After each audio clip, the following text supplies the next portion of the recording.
আসসালামু আলাইকুম। মুর্শিদা মিনি কিচেনে আপনাদেরকে স্বাগত। আশা করছি আল্লাহর রহমতে আপনারা সকলে অনেক ভালো আছেন। আজকে আমি আপনাদের শেয়ার করছি ছোট মাছের চচ্চড়ি। আশা করছি এই ছোট মাছের চচ্চড়ি আপনাদের সকলের কাছে ভালো লাগবে। আমার চচ্চড়ির রেসিপিটি যদি ভালো লেগে থাকে তাহলে আমার চ্যানেলটি সাবস্ক্রাইব করবেন এবং পাশে থাকা বেল বাটনটি অন করে দেবেন পরবর্তী নোটিফিকেশন সবার আগে পাওয়ার জন্য। তাহলে আর কথা না বাড়িয়ে চলুন মূল রেসিপিতে চলে যাই। চচ্চড়ি রান্নার জন্য প্রথমে একটি প্যান নিয়ে নিয়েছি। এখন এর মধ্যে দিয়ে দিচ্ছি আলু কুচি। আমি এখানে 2 কাপ আলু কুচি নিয়েছি। আমি আলুগুলোকে এভাবে কেটে নিয়েছি। আর দিয়ে দিচ্ছি 10-12টা কাঁচামরিচ, 1 কাপ পেঁয়াজ কুচি এবং 1 কাপ টমেটো কুচি। এখন দিয়ে দিচ্ছি 1.5 চা চামচ হলুদ গুঁড়ো আর দিয়ে দিচ্ছি পরিমাণ মতো লবণ। এখন এখানে দিয়ে দিচ্ছি 1/2 কাপ সয়াবিন তেল।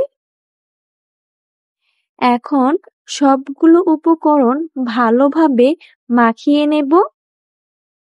যত ভালোভাবে মাখানো হবে চচ্চড়ির স্বাদটাও কিন্তু ততটাই বেড়ে যাবে।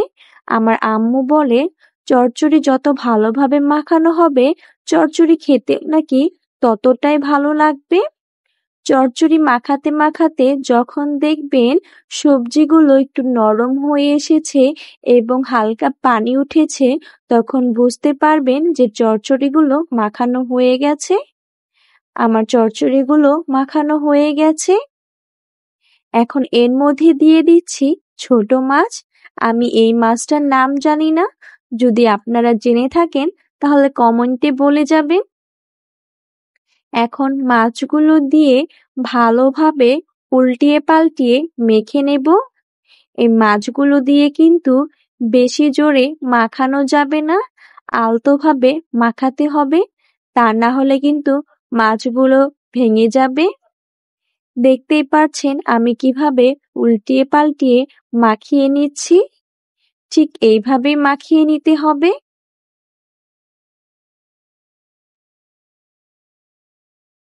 মাখানো হয়ে গেছে। এখন এখানে আমি পানি অ্যাড করব। আমি এখানে প্রায় 2.5 কাপের মতো পানি অ্যাড করছি। আপনাদের সবজির পরিমাণ যদি কম বা বেশি হয় সে অনুযায়ী পানি অ্যাড করতে হবে। কারণ যদি পানি বেশি হয় তাহলে কিন্তু চচ্চড়ি খেতে ভালো লাগবে না এবং যদি পানি কম হয় তাহলে কিন্তু চচ্চড়িগুলো ভালোভাবে সিদ্ধ হবে না এবং সবজিগুলো কাঁচা থাকবে।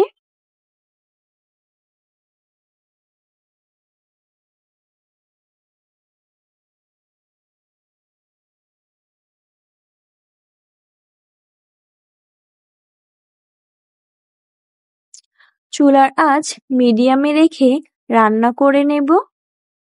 আমি মাঝে একবার ঢাকনা খুলে চেক করে নিয়েছি। এখন সম্পূর্ণ পানি টেনে যাওয়া পর্যন্ত রান্না করে নেব। চচ্চড়িগুলো একটু শুকনো শুকনোই ভালো লাগে।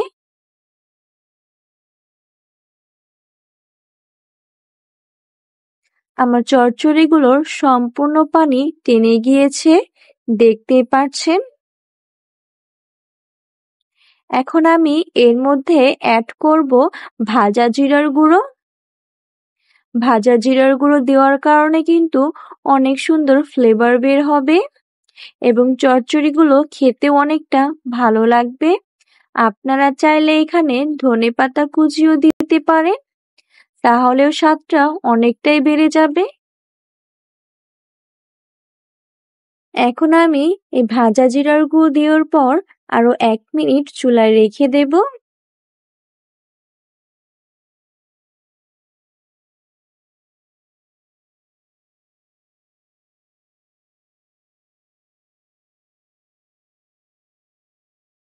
ছোট মাছের চচ্চড়ি একদম রেডি।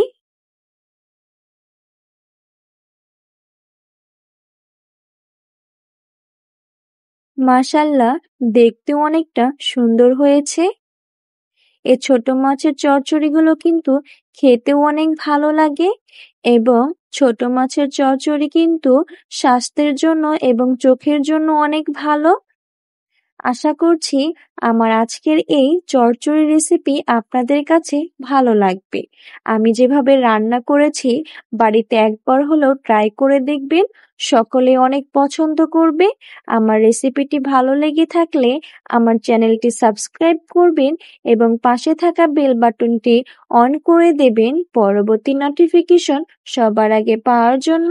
তাহলে আজকে এই পর্যন্তই। সবাই ভালো থাকবেন, সুস্থ থাকবেন। আল্লাহ হাফেজ।